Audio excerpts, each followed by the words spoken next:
everybody. Welcome to another edition of Another Fine Mess. I'm Roger Gray, along with Mike Vance. How are you, Mike sir? Vance.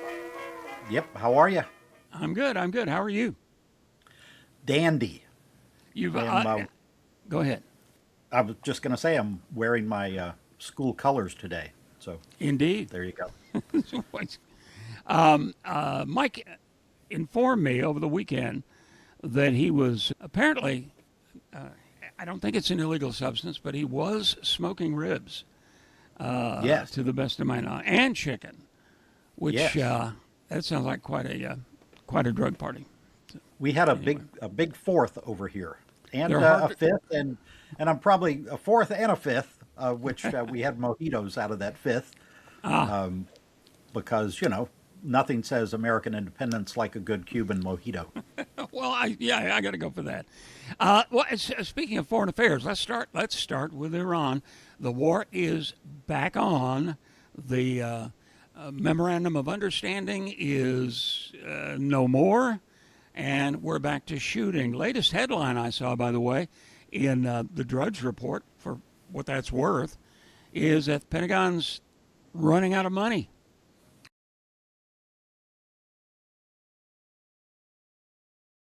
We're shooting up our supplies. Apparently, the USS Abraham Lincoln, according to Trump, shot down 111 drones in about an hour.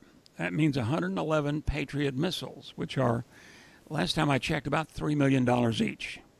Yeah. Well, and he has said, and apparently dead or alive, Mitch McConnell is in the center of the appropriations mess right now. But which I just got to say, somebody, and I have no idea who it was, or I would credit them, made the comment that they suspected that rigor tortoise had already set in with Mitch. So it's a Thank turtle you. turtle joke. Thank you for that. So yeah. Anyway, You'll show they're yourself out, asking. right? Yeah. Yeah, they're asking for another 350 million. They have appropriated in the upcoming budget 1 point something trillion for defense, and you're right. We're spending both monetarily and practically all of our assets to continually attack in a war that could have ended at any point. But I just want to add, we talk about how Trump acts like a fifth grader, and that is so unfair to fifth graders. It's really much more like a toddler where you're wiggling your keys in front of them, because every small thing is a distraction, and he's attacking, well, apparently, the Islamic Republic of Japan today, if you listen to his NATO He actually comments. said that at the NATO meeting. Yeah. Yeah. And he mistook Volodymyr Zelensky for Vladimir Putin, and then tried to cover that up about as clumsily as one can imagine. So make of that what you will. I'm not a shrink, and I'm not going to speculate, but uh, it's embarrassing. It's Yeah. just flat embarrassing. Well, he Like was not a like smart man going in. like the Fourth of July celebration, the Freedom 250, which took the place of the what America 250 that had been planned, the unifying event, the bipartisan event that had been in the planning stages for like 11 years, was superseded and money drained, by the way, for this Trump event, Freedom 250, which was a giant bust. Yeah, because nobody wants anything to do with him. He is, as you said, a complete embarrassment. And to be blunt about it, everything he touches turns to shit. So he, like you said, we had a nice bipartisan celebration planned, and that wasn't good enough because it wasn't going to celebrate him. And it Yeah, you saw hundreds of pictures of nobody there, yeah. and then Fox News showing an empty field, going, people are really starting to pour in. There's nobody here. We can see the pictures. Excuse me, looking around. I'm looking around to see where my dog is wandering to because we're not sure how completely house trained she is yet. Okay, She may be looking for that American County Fair. she might be. She might be. Yeah, it was. It was an embarrassment. The speeches. He he sort of kind of tried to make it just kind of about America and unity and freedom and all of that. But he couldn't resist. He couldn't resist talking about 2020. He couldn't resist talking about how he's been treated. And it became a giant Trump rally, let's be honest. Yeah. Well, he has been treated, pretty poorly because he's only managed to steal about between $2 and $4 billion since he took office again 18 months ago. So, Between him and his boys, Uday and Kusei, yeah. yeah, it's a rough cross to bear. And as you said in your written piece, he managed to top himself. Well, no, we all wish he would top himself. That's a different thing. He managed to exceed the embarrassment on the fourth by then making the entire world angry at him over soccer. Yes, which is what we call football, yeah, and we. Why don't you explain it? You're much more the sports guy than me. Yeah, so Flo Balogun, who is one of our top players, Pulisic is the one that everybody agrees is our top player, although he totally disappeared in that Belgium match, which I'll get to in a second. Not that I'm bitter about that, mind you. But the Flo Balogun got a red card, and it was, everybody would agree, undeserved. The referee did not even call a penalty in real time.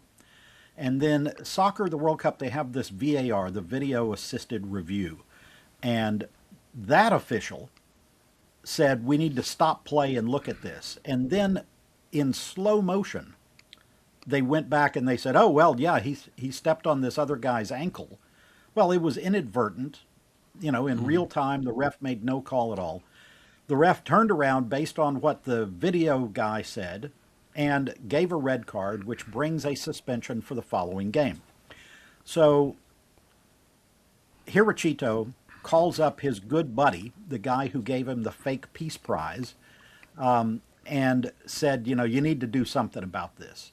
So they converted the suspension against Belgium to a probationary period of a year. Now, a lot of people around the world lost their minds, and I just, excuse me, and we can cut that cough out. A lot of people around the world lost their minds, and I've got to say a couple of things here, and I am in no way defending this action, but FIFA is one of the most corrupt outfits on earth. Egypt and Argentina, the Egyptians are calling that whole game corrupt and said that it was slanted toward Argentina. So, I mean, that's nothing new. FIFA has done all kinds of things, taken all kinds of bribes.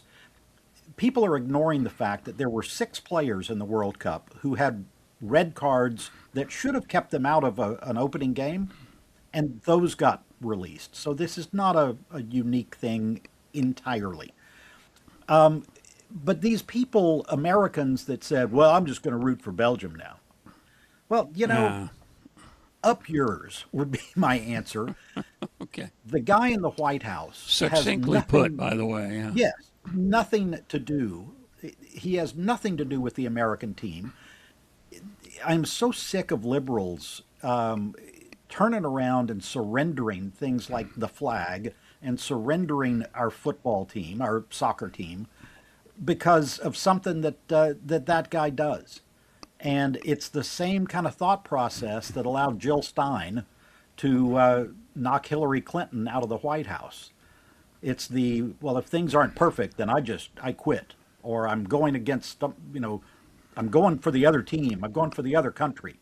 And this is no longer my country. Well, again, up yours. You're wrong. it's that one really pissed me off.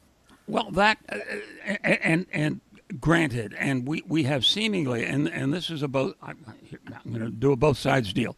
Both sides do this. We have found it difficult anymore to accept half a loaf.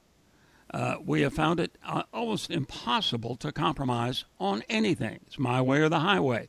I'd rather go down with flags flying than actually compromise on an issue. Jill Stein is a good example, and here we have a good example. Yes, Trump should not have interfered. Of course not. The head of state has nothing to do with the rules of any given sport. However, mishandled FIFA, and has taken care of things. But by the same token, it's still our team. You and I are Houston guys, and we went through that whole Houston cheaters, and it's a tough thing to bear. I don't envy those guys now with everybody seemingly in the world on their backs. For an infraction that, as you say, was questionable at best. And then they got their butts handed to them by Belgium. So it's all died away. But had they not, Belgium was going to seek to have them basically expelled from the tournament. Well, Belgium had already lost an appeal, and they had made an instant appeal after the suspension was overturned. Another thing that gets lost here, Belgium was the number 8 team in the country, or in the world, I'm sorry, coming into the World Cup. Number 8 team in the world. So Belgium is not some bunch of slackers. Their goalkeeper is the top-rated goalkeeper on the planet. So Belgium was heavily favored in this game to begin with. Having said that, the U.S. stunk it up. They were horrible. And we don't want to spend the entire game talking about soccer, but I also got a little fed up with the Euros. One of them said, well, this is our sport, not theirs. Yeah, the defending world champ Argentinians might disagree with that. So I anyway, understand. let's move on to something else. I'm not the world's biggest soccer fan. It's like the sports equivalent of Riverdance for me. It's just, yeah. But anyway, let's talk about something. You had told me something before we began that I found fascinating. Number one, if I hear any more of the RFK Jr. vaccine skepticism BS, I'm going to lose it. We've already seen the results of that in the United States military when Hegseth decided that we don't need those mandatory flu shots anymore, and then like a whole base came down with flu. It's absurd. You and I'm older than you are. I was in that first generation that got the polio shot. I cannot tell you how grateful parents were. Nobody said, well, hey, did Dr. Salk really do enough research on this thing? No, we lined up and we got the shot because it's a bloody, awful disease. Yeah, I have friends and family that had polio, and so I've seen it, up close and personal. You mentioned the soldiers. There was an article today. In fact, both of the things I want to talk about are from today, the last 24 hours, that parents have been refusing vitamin K shots for infants, and which is not even a vaccine, it's a vitamin. They have been refusing that, and doctors are reporting a greatly increased number of brain bleeds and abdominal bleeds in infants because these people are listening to morons. The case that came out in the last 24 hours, there is a woman named Andrea Shaw, 23 years old, in Idaho, who had claimed that her twins, fraternal, not identical twins, and that may matter in the story, both died 8 days after getting vaccinated. They're toddlers. And so there's this nonprofit organization, and I will not dignify them with mentioning their name, but they are allied with RFK.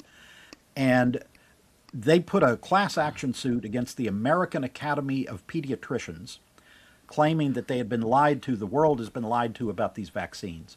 And the lead plaintiff was this Shaw woman. Well, within the last 24 hours, this Shaw woman has finally been charged with 2 counts of murder, because it turns out that those toddlers were asphyxiated. Every doctor is going, vaccines do not cause that. That is not a possible reaction. And the idea that 2 fraternal, not identical twins are both going to die at the exact same time, 8 days after this vaccination, is absurd. So this woman was named the lead plaintiff in a lawsuit by this nonprofit that I am not going to dignify by mentioning their name, but they are allied with RFK Jr. And they sued the American Academy of Pediatricians, claiming they had been lied to, the world had been lied to about vaccines. Well, it turns out that 14 months after the death of these 2 twin toddlers, the woman is charged with murder because the kids were asphyxiated. Doctors are saying that has nothing to do with vaccines, and it is absurd to think that these 2 fraternal twins are going to die at the exact same moment 8 days after they were vaccinated. Come to find out, the nonprofit is doubling down.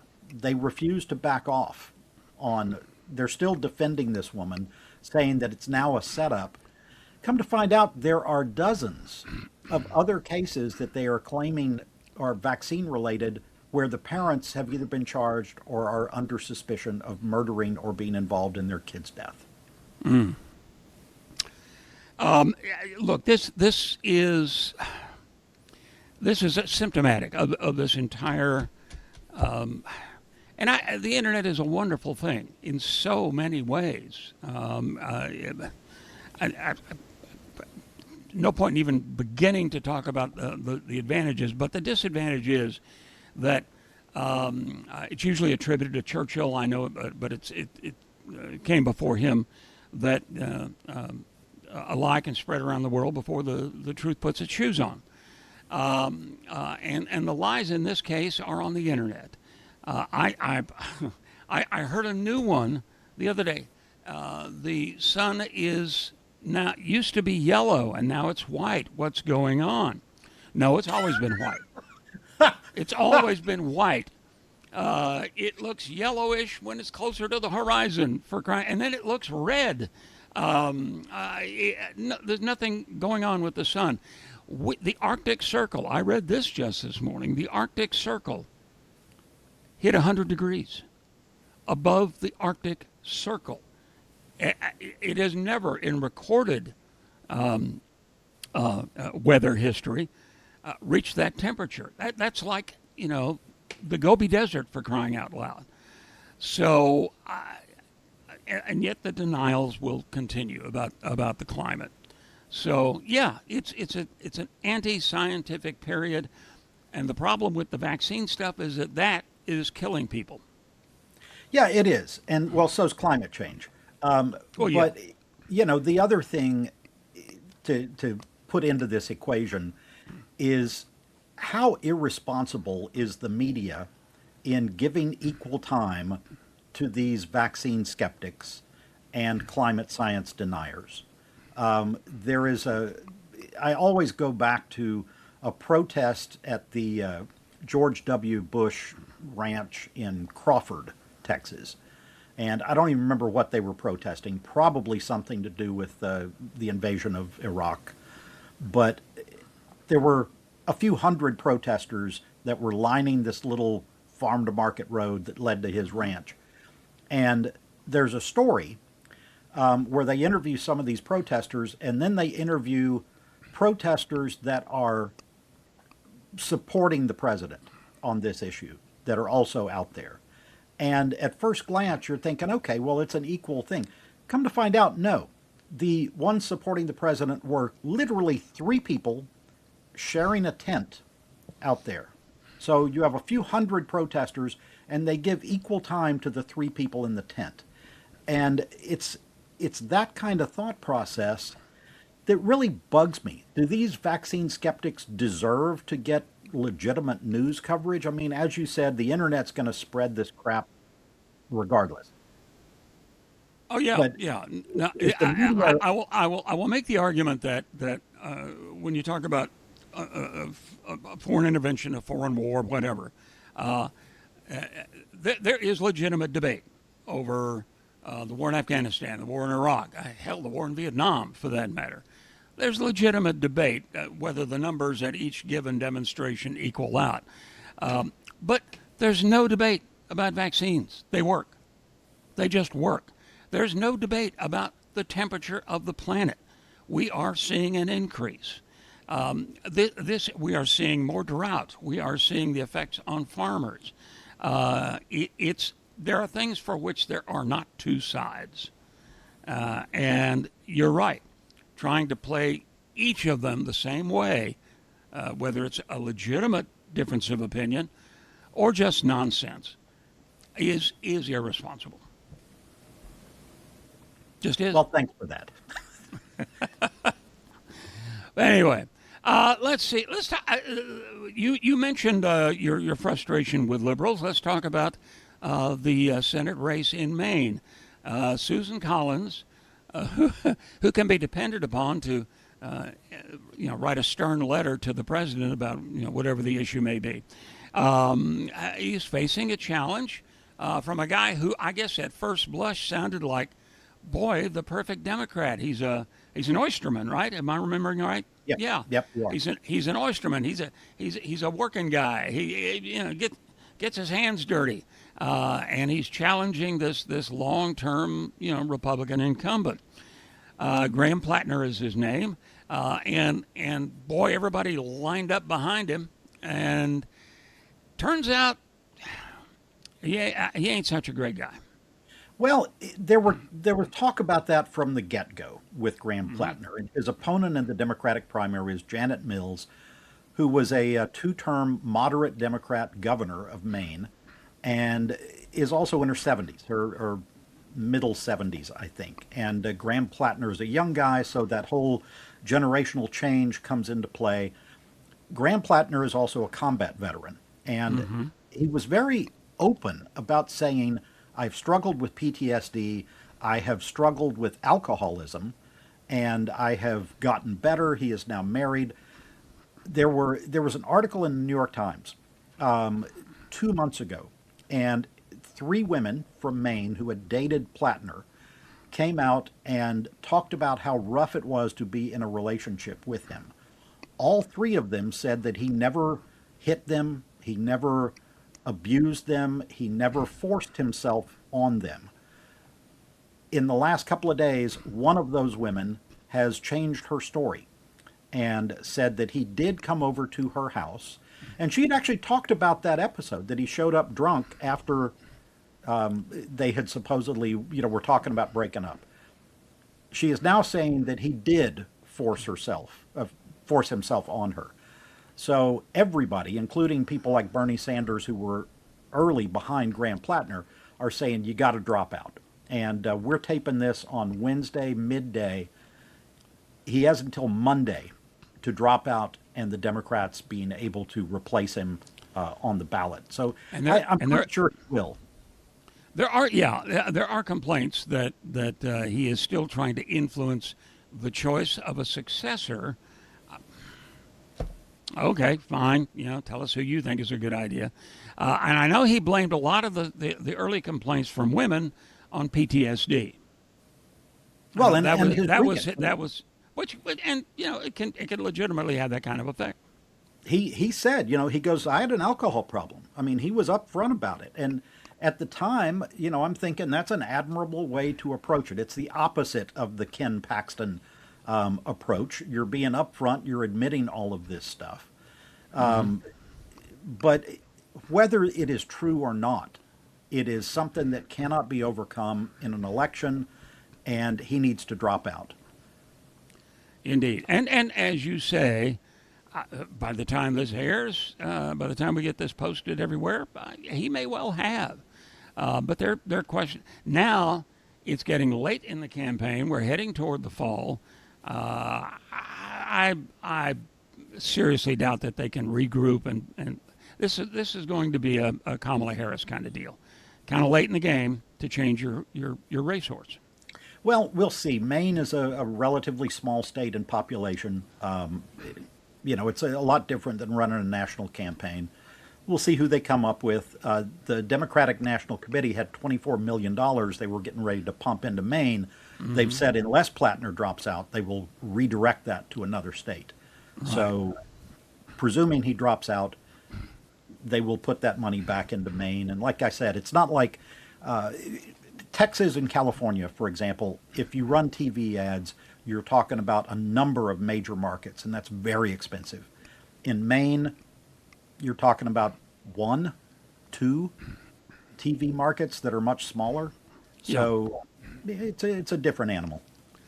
I was covering years ago. I covered the Texas Texas Senate race, the Republican primary between Ron Paul and Phil Gramm, and Paul said something to me interesting on the campaign plane. He'd gone to El Paso. And I mean, Houston to El Paso, my God, you're closer to San Diego when you're in El Paso than you are to Houston. And he said, I really envy Joe Biden. And I said, why? He said, because he gets to campaign in Delaware. It's your plane rental, your campaign stops, your TV buys. It's so much easier in a state that size. So maybe you're right. Maybe they can get it done in Maine. Yeah, we'll see. The TV buys, you're exactly right. That's the part. Texas is actually the worst because of its size and the spread of all the major markets. Yeah, you think of the major. I want to talk about all of those doggy or Doge or whatever you want to call the acronym that allowed Elon to come in and make sure that all of his government investigations ended, because that's really what it was all about. The guy that has gotten $1 trillion plus from the government. I've been looking at some different things that have been cut and what the effect on the ground is. National parks, which are the biggest asset that this country has. I will say right now, we invented national parks, and it is the greatest treasure that we hold in the United States. They have been cut. Wasn't that the name of the Ken Burns documentary, America's Great Idea, or something like that? Yeah, our greatest idea. I don't remember. I saw a couple of those episodes, and they were like everything he does, very well done. 24% has been the cut so far, and there are more cuts planned. And with people coming there at an increasing high, just like has been happening for years, the entry fees are going uncollected because they don't have people working there, and that helps support the parks. The lines to get in, and the biggest parks, Grand Canyon, Smoky Mountain, Arches, Yosemite, Yellowstone, limit the number of people that come in during the day. You have to make, you either get there really early in the morning or you make an appointment. Reservation, But those included and other ones, lines are stretching for hours to get in because there are no people there to work at the front, or you have one overworked person or two overworked people. So that's one thing that is being felt. A third of government lawyers have been fired. A third. And, over and over we see courts going, that's a ridiculous argument. We're throwing that out. That's what lawyers do for a living. And this one hit personally. My flood insurance, which you pay through FEMA, we paid a month or 2 months early, and then I get a notice in the mail 6 weeks later that says, we didn't get your payment and your insurance is going to be canceled. So I make calls and they're like, yep, we have no record of your payment. So it's not easy to find the online portal. And I look again, I make my way to the online portal and I pay again. I pay the fee to cancel the check that I sent in. again, 2 months ahead of time. And then I get a call from my insurance provider that nominally can oversee this kind of thing that says, well, apparently you paid twice, so they're supposed to refund you. So Good luck. it turns out, yeah, exactly. Has that And we're check arrived? Yeah, no, it has not, and it's $700, by the way. Wow. So FEMA had taken 2 months to process the check I sent in. 2 months. So these are where Okay. government cuts are really coming home to roost in our everyday lives.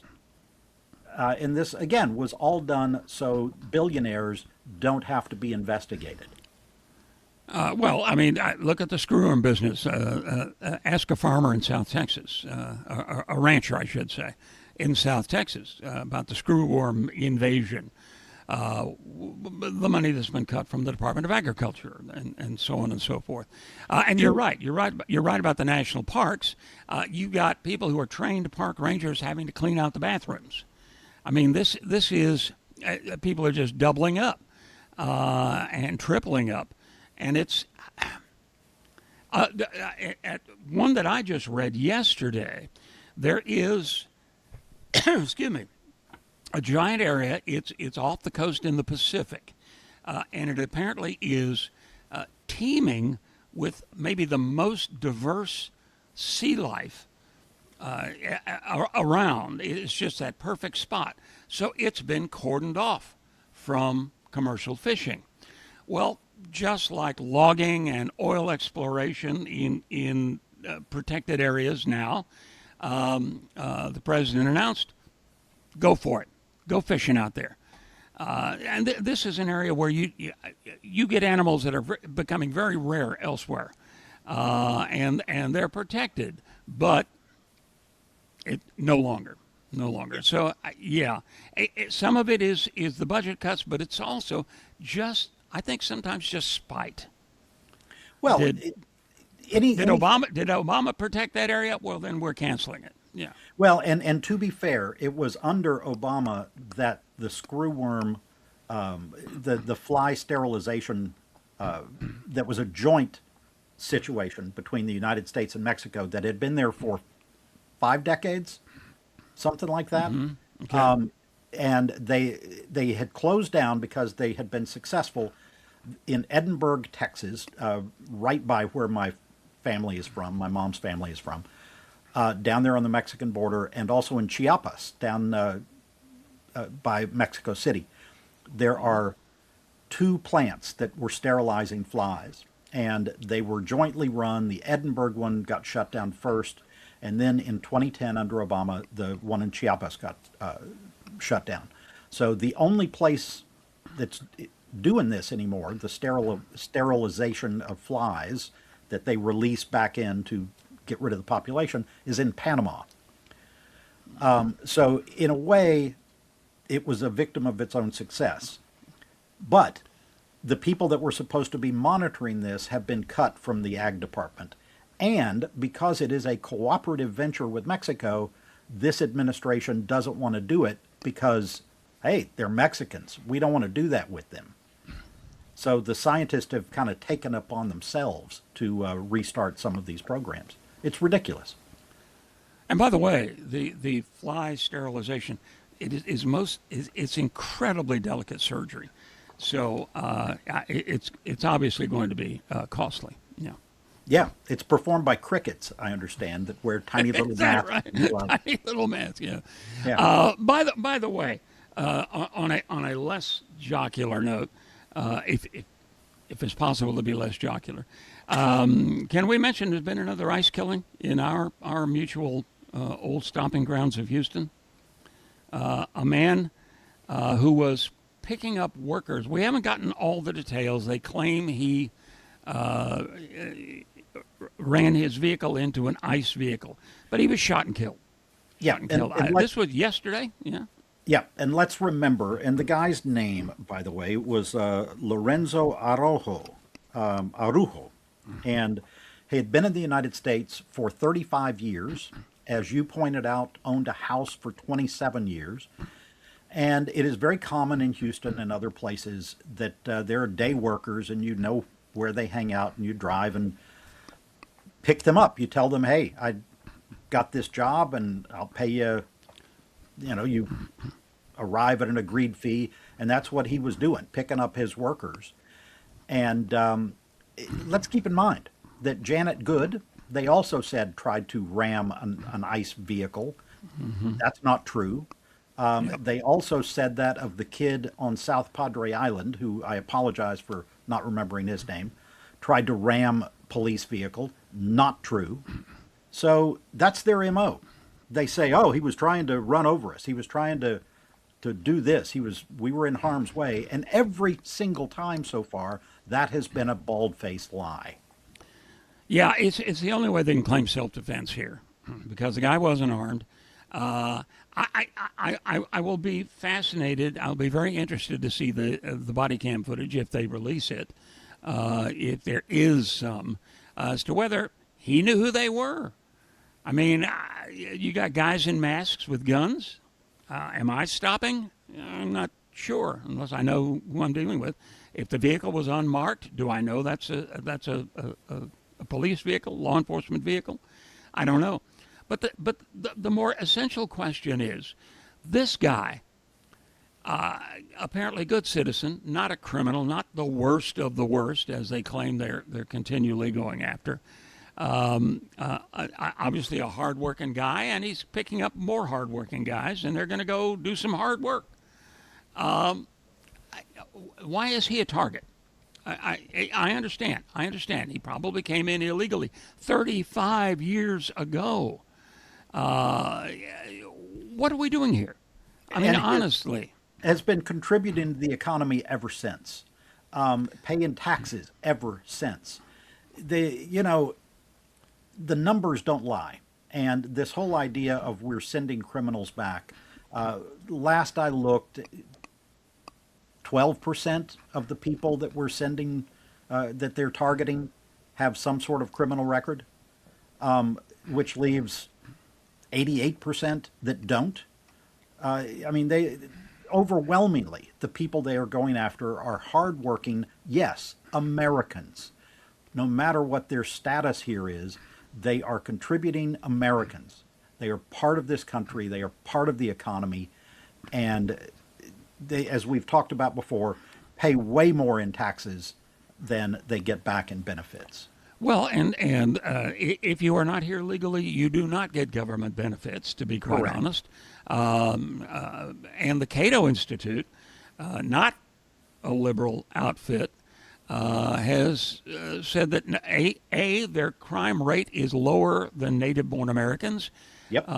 Per thousand, and their contribution is immense. If economic contribution is immense, so yes.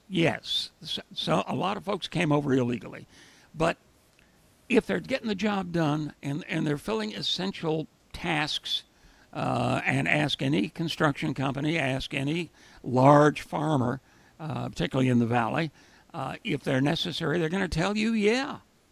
In many cases, they're joining the U.S. military and fighting for the country. So going after this guy, I've mentioned before, I have a fellow that I live on a couple of acres here. And since I moved here, I have a guy who every couple of weeks comes in and does mows all this acreage here, all this acreage. And we talked a few times. His English is pretty good. He was from Cancun. I asked him once, why did you leave there? But he's a church-going guy. He's a lay preacher at his church. I've met his son. They were going to buy an old Jeep that I had that I was restoring. He's a hard-working guy. He drives a nice new truck, so he made some Ford dealer happy. I mean, this is a guy who's earning a living and making a place for himself and running a business, and he's a damn sharp businessman. So, is this the guy you want to go after? Really? So, this is not making sense to me. No, it's criminal. I mean, it's inhumane and just despicable. And it's grounded in racism and nothing else, because All they're right. not limiting their attacks. They're not limiting their attacks to people that are here illegally. There are people that are citizens, and they keep trying to erode any brown-skinned citizens' rights as well at the same time. Okay. On a lighter note, we're near the end here. Do we have a weird historical fact, We do. Mr. We Vance? do. And I want to talk about canned food, Roger. So, Okay. canned food, which changed the way we eat. I mean, it really did. It was invented in France, who I will be rooting for in the World Cup from here on out as we sit on 8 teams left. There was a French inventor in 1796 that responded the government wanted somebody to come up with a better way to preserve food.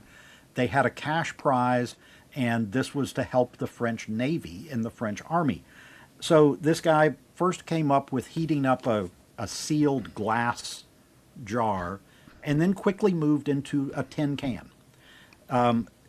Like everything else, the English stole a good French idea and started manufacturing these by hand. So they each had to be made by hand. Tin can, lead seal around the can, and it worked great. The first things that they were canning, in addition to fruits and vegetables that you would expect, oysters and meat. Oysters, canned oysters were huge throughout the 19th century. So canned food, great thing. Started 1796 and 1809. A place in New York started doing it. There's only one problem with it. Nobody invented the can opener for another 50 years. I am not So, making this so you up. had to take a hunting knife and Yes, people were opening it with knives.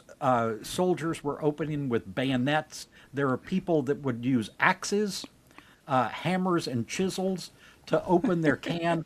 Some people would throw the can in the fire and wait for the lead seal to melt, and then they would just pop the top off and do it that way. The can opener is an American invention, finally.